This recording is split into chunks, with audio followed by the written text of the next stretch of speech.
new updates saying that this girl here, she's not the one that was going out with the man who stabbed. It was her friend that was going out with the man who stabbed. And the friend don't want the man anymore. And the man said, giving her flower and want her, and she rejected him. And he chasing her with the knife. And she was defending her, and she ended up being the victim.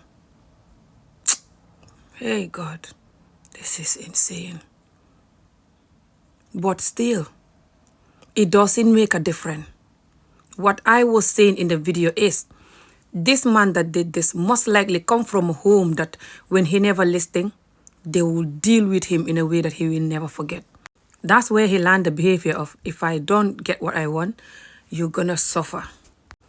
Children who come from a home that when they don't do what the parents want, or what the parents said, or what they should do, the punishment is beyond.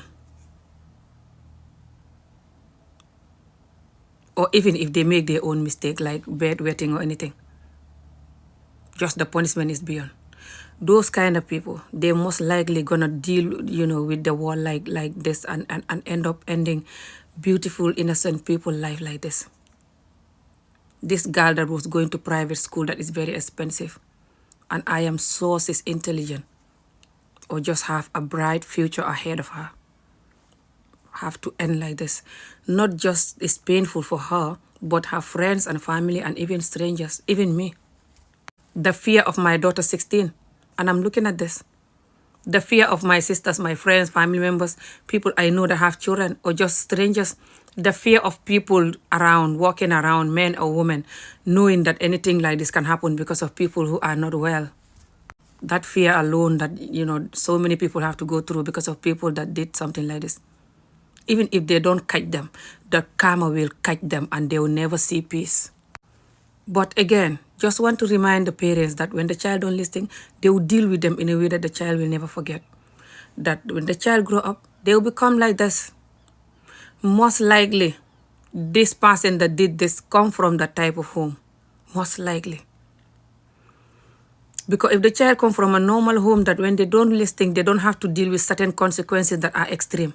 There's no way they're just going to get up and someone don't do what they want and they just do like this. Come on. That doesn't make sense. Exactly. Very rarely they will do that. But because they come from a home that when they don't listen, there's massive consequences, or when they do anything wrong. When the child is used to when I do something wrong, that is painful, but now I have to have double pain because I have to have another pain that is because of I did this thing wrong. Now I'm going to have another massive pain. When they're used to that, whenever they do something wrong, they're going to hurt themselves. That's why you see people when life is not giving them what they want, they're going to start drinking and suffering themselves, or try to unalive themselves or unalive other people when they don't do what they want. Because they used to, when they don't have what they want, now that pain alone is not enough. They have to add more salt. They have to create more pain and add more fire, more petrol to the fire.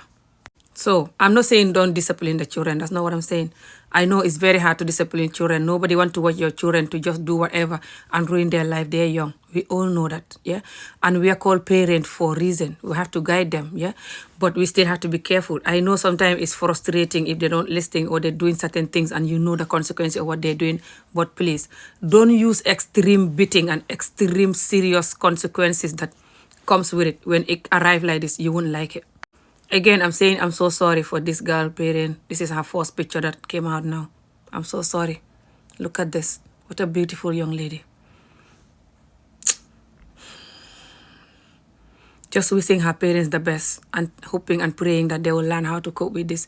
Her friends, just the whole, all of us that know about it and are hurt by it. Let's just still keep going and be positive and know that we still can make a difference by talking about stuff. When there's a problem, we have to see where the problem is from. For me, my view is that it's true the government have to do something. It's true us parents have to be careful.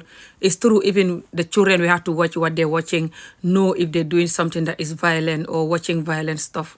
It's true we have to do so many stuff to prevent stuff. We have to try and watch the children friends, watch who they hang out with watch their behavior. It's true we have to do so many things as a parent, and we have to bring them up without extreme beating and extreme pain and suffering until they learn and accept that and think that that's normal.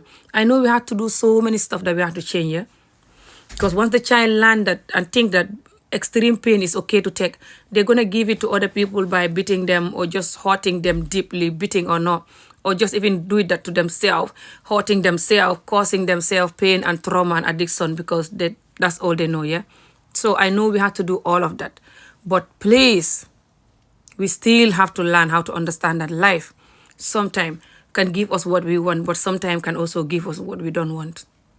Just like how sometimes it can rain, tsunami happen, earthquake happens, things happen, flood, sunshine happen too hot, especially Africa.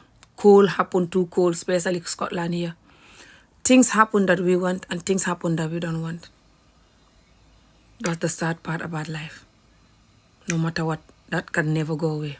But of course, society now and the way we bring up children and stuff like this that we know that are harmful, we have to do something about it, or at least talk and avoid, yeah?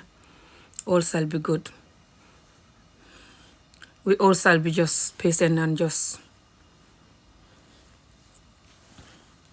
I'm out of word, but the fear is worse. The fear is worse than the loss. The loss is extremely painful, but the fear is worse. The fear of the parents, the friends, even strangers, for when their children leave the door to go to school, or even go to the shops or gym or anywhere they go in. Children like now, they like to go and study outside at Starbucks or Costa or somewhere. They like to go to the gym. They like to go and do stuff. Normal, everyday stuff, you know? And if this is happening in a broad daylight, just the fear that people have to get up and go to bed fearful, and people living in fear is not good for their system, it's not good for their health. Yeah? The fear that this kind of thing leave for people. Nothing is worth this. You know? Nothing is worth this. Children that have temper, children that have pain and trauma and temper, please watch out for them and talk to them. And don't create that pain and trauma for them.